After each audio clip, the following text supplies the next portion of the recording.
Hey, it's Maria Gill. Hey, are you guys ever like me where you just need ideas of what to cook on the weekday nights, like easy, simple, throw it together meals? I decided I wanted to kind of just pull the video out. I do cook 5 nights a week for my family. This is no gourmet cooking. This is the easiest, peasiest, throw together some food. All right, let's get cooking. For dinner tonight, we are doing a veggie stir fry. I'm gonna use 1 pound of lean turkey.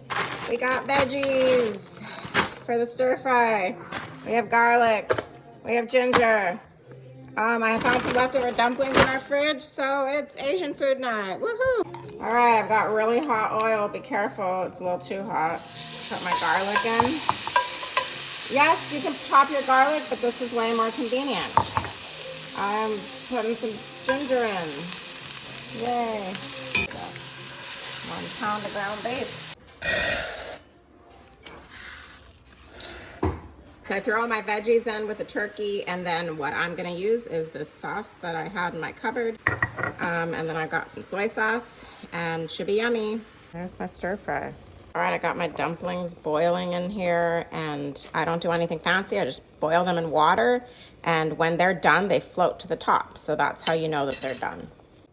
And there you have it, super quick, easy, Asian-inspired dinner.